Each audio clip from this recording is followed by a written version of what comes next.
नमस्कार दोस्तों, कैसे हैं आप लोग। उम्मीद करते हैं कि स्वस्थ होंगे, मस्त होंगे और अपने पढ़ाई को पूरे मन से कर रहे होंगे। दोस्तों, एक बार फिर से हाजिर है आप लोगों के समक्ष एक नए वीडियो के साथ। इसका संबंध है तुगलक वंश से। दोस्तों, जैसा कि आप जानते हैं कि अभी हम मध्यकालीन भारत के अंतर्गत दिल्ली सल्तनत को पढ़ रहे हैं। तो दिल्ली सल्तनत पर जो शासन करने वाले प्रमुख वंश थे, उनमें से तीसरा वंश था तुगलक वंश। तो आज हम इन्हीं वंश के बारे में पढ़ेंगे। इससे पहले हम गुलाम वंश और खिलजी वंश के बारे में पढ़ चुके हैं। अगर आपने हमारा वो वीडियो अभी तक नहीं देखा है तो आप आई बटन पर क्लिक करके उस वीडियो को देख सकते हैं, या इसके अलावा आप हमारे चैनल के प्लेलिस्ट में जाकर के भी देख सकते हैं। और मैंने प्राचीन भारत से संबंधित भी सारे टॉपिक पर वीडियो बना करके अपने चैनल पर अपलोड कर दिया हूँ। अगर आप प्राचीन भारत से संबंधित वीडियो को देखना चाहते हैं तो वो भी आपको हमारे चैनल के प्लेलिस्ट में मिल जाएगा। दोस्तों, आज के वीडियो के बारे में बताना चाहूंगा कि ये दिल्ली सल्तनत के अंतर्गत शासन करने वाले जितने भी वंश हुए, इसमें से तुगलक वंश का बहुत ही इम्पोर्टेंट रोल है। और ये टॉपिक थोड़ा सा बड़ा भी है, तो इसके चलते हमने तुगलक वंश से संबंधित वीडियो जो है उसको दो पार्ट में बनाया है।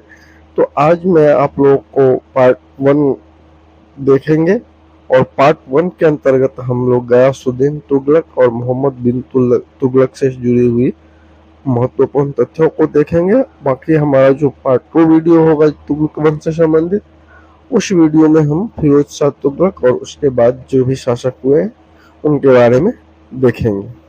तो चलिए दोस्तों, शुरू करते हैं बिना समय गवाए।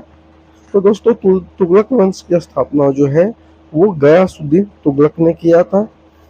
ठीक है। और गयासुद्दीन तुगलक का जो असली नाम था वो था गाजी मलिक। गयासुद्दीन तुगलक के बारे में बता दे तो ये खिलजी वंश के जो आखिरी शासक थे, खुसरो खां उसका सेनापति था।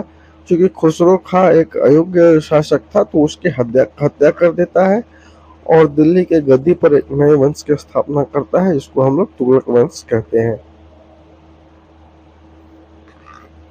दोस्तों, सुल्तान बनने के बाद गयासुद्दीन तुगलक जो है वो दिल्ली के निकट तुगलकाबाद नाम का एक शहर का निर्माण करवाया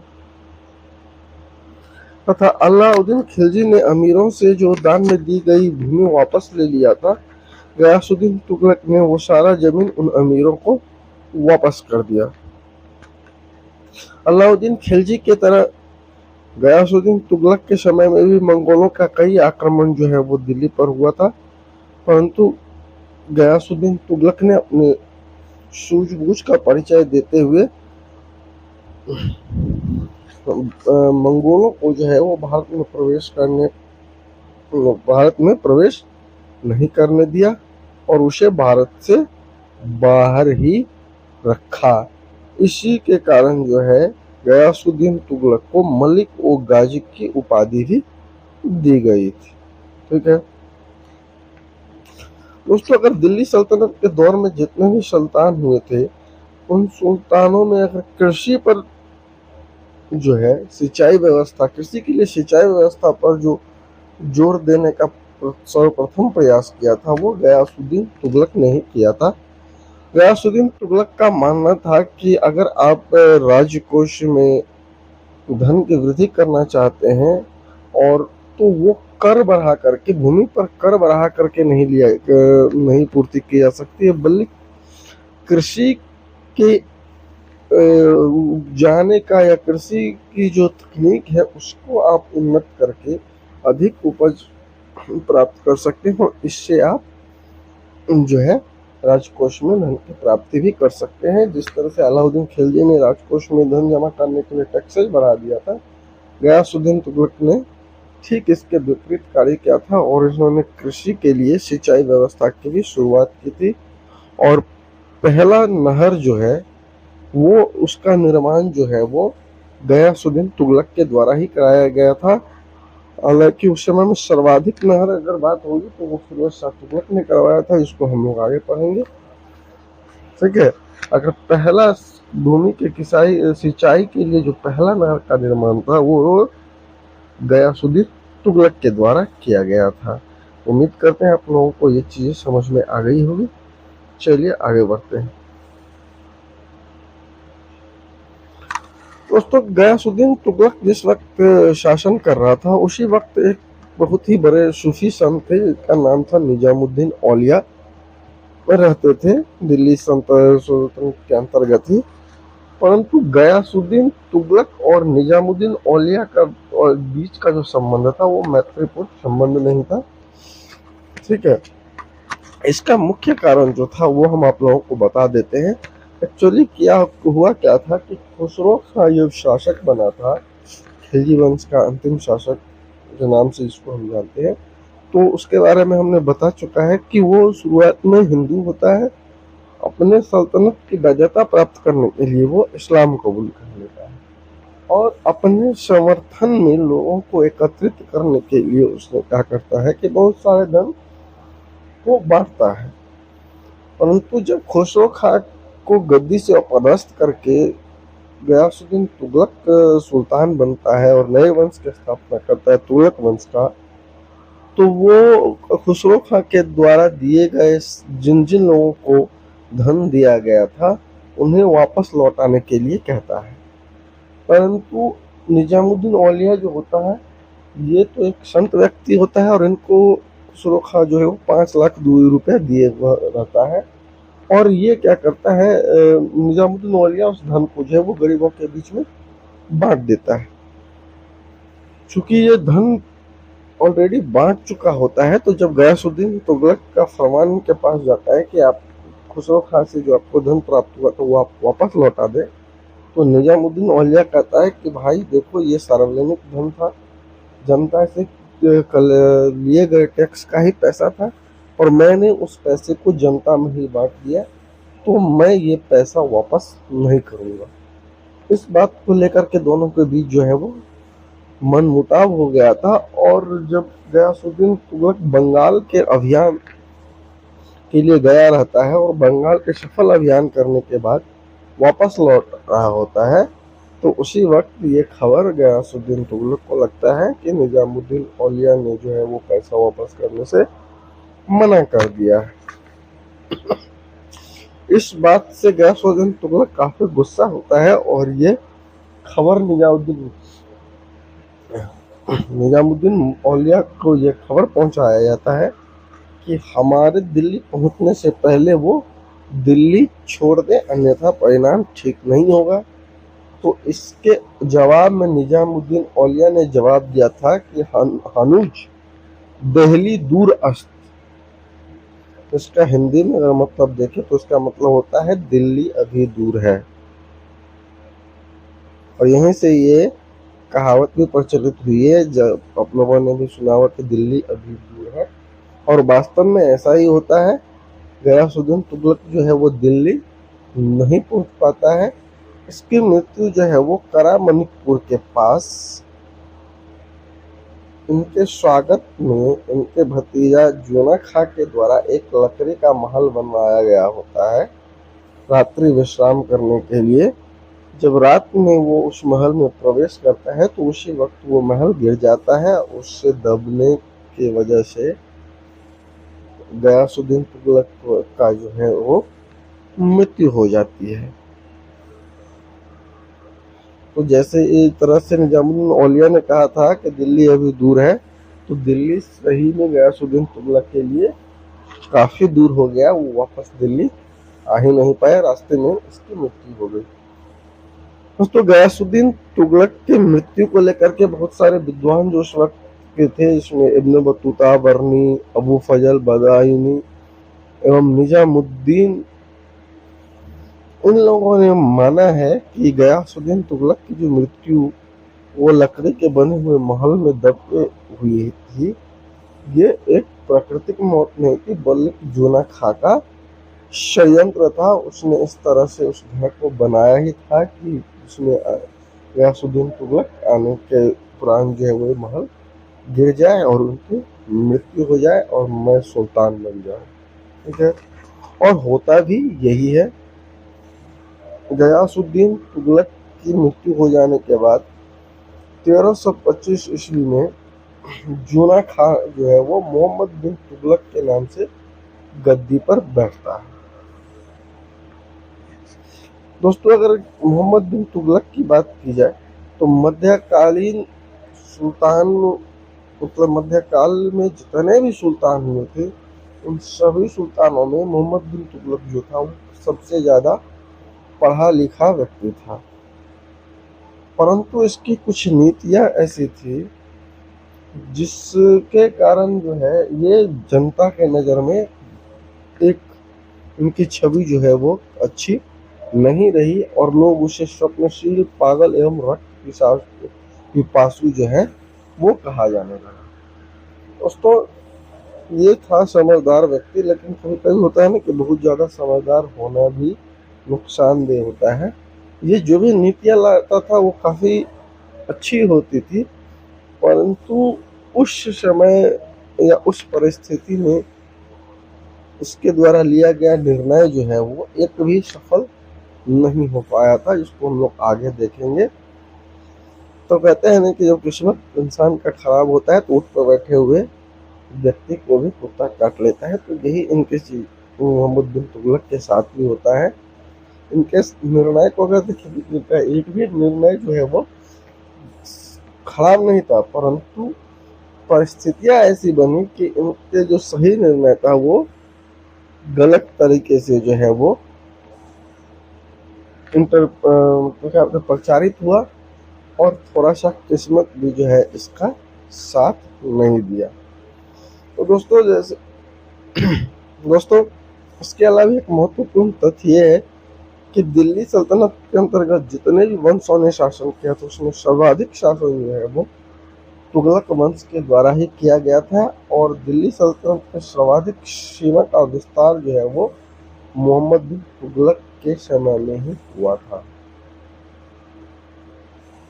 दोस्तों मोहम्मद बिन तुगलक जो है उसने शासक बनने के साथ ही 5 बदलाव, मतलब 5 नई नई जो है योजनाएं लाया था, परंतु उनके पांचों के पांचों योजना जो है वो असफल हो जाता है। तो चलिए देखते हैं उनके द्वारा, और इसके वजह से ही इन्हें स्वप्नशील, पागल या रक्त पिपासु का जो है सो नाम दे दिया जाता है। तो चलिए एक एक करके इनके द्वारा लाए गए उन 5 बदलाव को देखते हैं और कैसे वो असफल होता है हो जाता है उसके बारे में भी देखते हैं। तो इनके द्वारा पहला जो योजना लाया गया था वो मोहम्मद तुगलक ने जो है वो दोआब का क्षेत्र हम उस क्षेत्र को कहते हैं, 2 नदियों के बीच का जो क्षेत्र होता है उस क्षेत्र को हम लोग दोआब का क्षेत्र कहते हैं। और दोआब का क्षेत्र वाला जो भूमि होता है वो काफी उपजाऊ होता है, क्योंकि हर साल नदियों के द्वारा जो है मिट्टी बाढ़ के माध्यम से बहा करके उन क्षेत्र में फैला दिया जाता है, तो जिसके कारण से वो भूमि जो होता है वो काफी उपजाऊ होता है।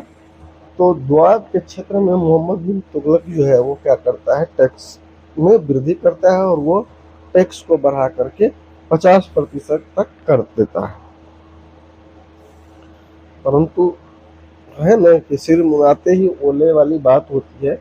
मोहम्मद बिन तुगलक जो है जैसे ही टैक्सेस बढ़ाता है उसी साल भयानक अकाल पड़ता है और बिल्कुल भी उपज अपेक्षा के अनुकूल नहीं हो पाता है, जिस वजह से जो रैयत होता है, किसान होता है, वो टैक्स देने में असमर्थ होता है।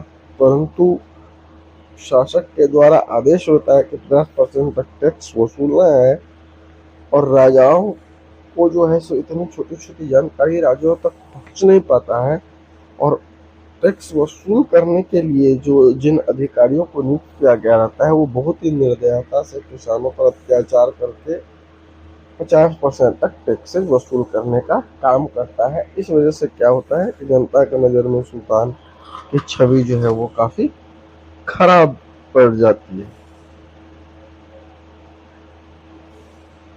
हालांकि टैक्स लगाने के साथ साथ मोहम्मद बिन तुगलक जो है वो कृषि के विकास पर भी ध्यान देने का काम किया था और कृषि के उन्नति के लिए काम करने के लिए उन्होंने एक विभाग यानी कि एक डिपार्टमेंट का भी गठन किया गया था, जिसको हम लोग दीवान ए कोही के नाम से जानते हैं।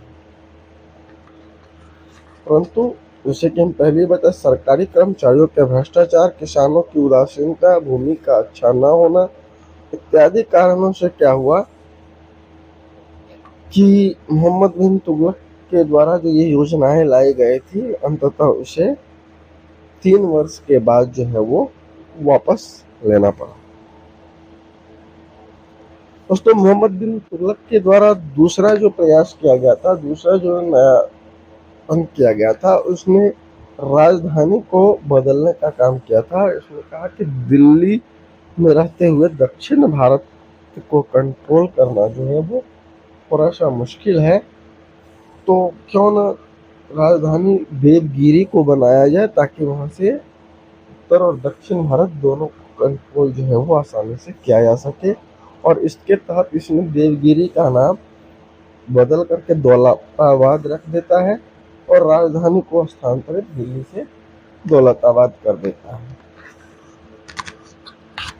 परंतु ये भी परिवर्तन जिनके द्वारा किया गया था, ये भी असफल होता है, क्योंकि इनके द्वारा जो राजधानी परिवर्तन का काम किया था, जब ये दिल्ली से दौलताबाद पहुंचता है तो इसके दिमाग में पता नहीं क्या आता है। थोड़ा दिमाग का पैदल आदमी भी होता है, इसको दिल्ली के जनता के बिना वहां मजा नहीं आता है, मन नहीं लगता है, तो कहता है कि सारे जनताओं को भी जो है वो दिल्ली से दौलताबाद ले आया जाए, बुला लिया जाए। और इसके अंतर्गत जो है वो, और दिल्ली से देवगिरी के बीच की जो मतलब सफर था वो 40 दिनों का था। और बिना कुछ सोचे समझे इन्होंने बहुत बड़े जनताओं के समूहों को जो है वो दिल्ली से दौलताबाद बुला लेता है। और ये प्रवास जो होता है, ये दिल्ली से दौलताबाद जाने का काम जो होता है वो गर्मी के मौसम में किया जाता है। इस वजह से जनता काफी इससे नाराज हो जाती है और इसे जनता का कोप भाजन का शिकार होना पड़ता है। कई जगह पर जनता के द्वारा विद्रोह भी कर दिया जाता है। अंततः ये राजधानी पुनः फिर दिल्ली वापस ले आता है। कुछ दिन के बाद इसे पता चल जाता है कि नहीं, हमारा जो निर्णय था ये निर्णय सही नहीं था, और ये राजधानी को जो है वो दौलताबाद से फिर बदल करके दिल्ली ले आता है। तीसरा जो मोहम्मद बिन तुगलक के द्वारा काम किया गया था वो किया गया था सांकेतिक मुद्रा का प्रचलन किया गया था। सांकेतिक मुद्रा का मतलब होता है किसी एक जनता को एक दस्तावेज के रूप में कोई चीज देना और उस पर गवर्नमेंट के द्वारा गारंटी लेना कि इस रजिस्टर पर या इस जो दस्तावेज हम आपको दे रहे हैं, इस पर अंकित मूल्य जो है, जैसे 10 रुपए का नोट है तो उस रुपए का जो 10 रुपए का वैल्यू, उसकी गारंटी गवर्नमेंट लेता है कि इसका वैल्यू 10 रुपया है। अगर किसी भी परिस्थिति में कोई ऐसी परिस्थिति उत्पन्न होती है तो ये 10 रुपये का जो है वो आपको इस इतने वैल्यू का कोई वस्तु जो है वो हम आपको प्रोवाइड करवाएंगे। वैसे अभी का जो पैसा होता है वो सांकेतिक मुद्रा ही तो है, वास्तव में तो वो कागज का टुकड़ा ही है। उसका वैल्यू तो गवर्नर का उस पर साइन रहता है, आरबीआई का, उसी से तो उसका वैल्यू है। तो इसी तरह का मुद्रा चलाने का काम जो है मोहम्मद बिन तुगलक के द्वारा भी 1330 ईस्वी के आसपास किया गया था। परंतु अभी का पैसा देख लीजिए, अभी का जो नोट प्रचलन में है वो सांकेतिक मुद्रा ही है, परंतु उस पर कुछ स्पेसिफिक चीजें दी गई है जिसके आधार पर हम लोग नकली और असली नोट को पहचान कर लेते हैं। परंतु इनके द्वारा जो मुद्रा चलाया गया था उसमें ऐसी कोई चिन्ह निर्धारित ही नहीं की गई थी कि जिसको देख के ये पता लगाया जा सके कि ये सिक्का असली और ये सिक्का नकली है। इसके अलावा इसके लिए कोई एक ऑथराइज टकसाल भी नहीं था। जैसे कि अभी भारत का जो नोट छपता है उसके लिए एक फिक्स जगह है, वो वहीं पर छप सकता है, बाकी किसी जगह पर भारत का जो नोट है वो नहीं छपता है। परंतु इनके द्वारा ऐसा कोई व्यवस्था ही नहीं किया था। सांकेतिक मुद्रा चलाया तो गया था, लेकिन इस तरह की कोई व्यवस्था नहीं की गई थी। इस वजह से क्या हुआ था कि नकली सिक्के बहुत सारे बाजार में बन गए थे और जिनका इस्तेमाल किया जा रहा था। जिस वजह से क्या होता है, भारत सुल्तान के राजस्व में जो है वो भारी काफी गिरावट आती है और इसका प्रतिकूल प्रभाव आर्थिक व्यवस्था पे भी पड़ता है और राज्य का खजाना जो है वो खाली होने लगता है धीरे धीरे। तो 3 योजनाएं हम बता चुके हैं, कर वृद्धि, राजधानी परिवर्तन और सांकेतिक मुद्रा का प्रचलन। चौथा काम जो किया जाता है इसके द्वारा ये चलिए थोड़ा सा हम आपको सांकेतिक मुद्रा से संबंधित कुछ तथ्य को बता देते हैं। तो देखिए, सर्वप्रथम जो सांकेतिक मुद्रा का प्रचलन हुआ था वो चीन में कुबलाई खां के द्वारा किया गया था। कुबलाई खां कौन था दोस्तों? ये चंगेज खां का जो है बेटा था। 1260 ईस्वी में ही किया गया था और वहां पर यह प्रयोग काफी सफल हुआ था। ठीक है, जब इन 3 चीजों के असफल होने से मोहम्मद बिन तुगलक की काफी थूथू हो जाती है, उनके प्रतिष्ठा में काफी गिरावट आती है। ये अपनी प्रतिष्ठा को पुनरुत्थान करने के लिए क्या करता है कि ये अपने साम्राज्य का विस्तार करना चाहता है, दूसरे क्षेत्र पर आक्रमण करके उसे जीत करके जनता को ये दिखाना चाहता है कि भाई हम भी काबिल हैं, हम भी कुछ कर सकते हैं। और इसके चलते इसने खुरासान और इराक पर विजय पाने के लिए एक ही योजना बनाता है और इसके लिए इसने बहुत बड़ी सेना का गठन भी कर लेता है और उसे एडवांस में वेतन भी दे देता है ताकि सेनाओं की तरफ से कोई विद्रोह का सामना युद्ध के समय में नहीं करना पड़े। और वहां का एक लोकल राजा से ये अलायंस भी कर लेता है कि आप हमें युद्ध में सहायता करेंगे। परंतु होता क्या है कि युद्ध शुरू होने से पहले या जो युद्ध का जो निर्धारित समय होता है उससे पहले ही उस वहां का राजा की मृत्यु हो जाती है और उसके बाद अगला राजा जो बनता है वो इसे मदद करने से इनकार कर देता है, कहता है कि भाई आपकी की जो संधि थी वो हमारे पिता के साथ हुई, साथ ही हम उस संधि को नहीं मानते हैं। मजबूरन इनके जो खुरासान और इराक विजय का जो योजना होता है उसको वापस लेना पड़ता है। परंतु ये सेना, इतनी बड़ी सेना जो गठन कर लिए रहता है और उसे वेतन भी दे दिया रहता है, तो उसके वजह से इन्हें यहाँ भी काफी आर्थिक नुकसान उठाना पड़ता है। दोस्तों, तो चलिए अब तुगलक से संबंधित या मोहम्मद बिन तुगलक से संबंधित कुछ और महत्वपूर्ण बिंदु को देख लेते हैं। तो दोस्तों, अफ्रीका के मोरक्को निवासी एक यात्री इब्न बतूता जो है वो लगभग 335 ईस्वी यानी कि मोहम्मद बिन तुगलक के समय में ही जो है वो भारत आया था और मोहम्मद बिन तुगलक ने जो है वो इब्न बतूता को जो है दिल्ली का काजी नियुक्त किया था। काजी यानी कि जज, जिसको अभी के समय में कर सकते हैं। इस तथा इब्न बतूता ने भारत में रहते हुए एक पुस्तक लिखी थी जिसका नाम था रहला, और रहला के माध्यम से हमें मोहम्मद बिन तुगलक के समय की घटनाओं का वर्णन भी मिलता है। दोस्तों, एक प्रसंग आप लोग और भी सुनते होंगे, तुगलकी फरमान, तुगलकी फरमान। तो वास्तव में तुगलकी फरमान जो है वो यही मोहम्मद बिन तुगलक के द्वारा जो ये फरमान जारी कर दिया जाता था बिना सोचे समझे, तो यहीं से ये चीजें भी आई है। ठीक है, तो इसी को तुगलकी फरमान भी कहते हैं। इसके अलावा मोहम्मद बिन तुगलक के शासनकाल में ही दक्षिण भारत में हरिहर एवं बुक्का नामक 2 भाइयों ने 1336 ईस्वी में एक स्वतंत्र राज्य का स्थापना करता है जिसको हम लोग विजयनगर साम्राज्य के नाम से जानते हैं। इसके बारे में भी हम लोग डिटेल में पढ़ेंगे आगे के चैप्टर में।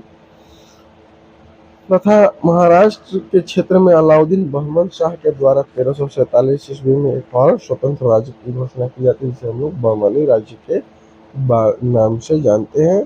तो विजयनगर साम्राज्य और बहमनी साम्राज्य के बारे में मध्यकालीन भारत के अंतर्गत हम लोग पढ़ेंगे। ठीक है, मोहम्मद बिन तुगलक की मृत्यु जो है वो 20 मार्च 1351 ईस्वी को सिंध जाते समय खट्टा के निकट हो जाती है और इनके मृत्यु पर इतिहासकार वर्णन का एक बहुत ही महत्वपूर्ण कथन है। उन्होंने इनकी मृत्यु पर कहा था कि अंततः लोगों को उससे मुक्ति मिली और उसे लोगों से। तो दोस्तों, ये कथन आप लोग याद रखेंगे, एग्जाम में ये कथन पूछ भी लिया जाता है। तो उम्मीद करते हैं कि वीडियो आप लोगों को अच्छा लगा है। अगर वीडियो अच्छा लगा है तो आप लोग चैनल को सब्सक्राइब कर दीजिए, वीडियो को लाइक कर दीजिए। बहुत जल्द हम इसका पार्ट 2 लेकर आप लोगों के लिए आएंगे।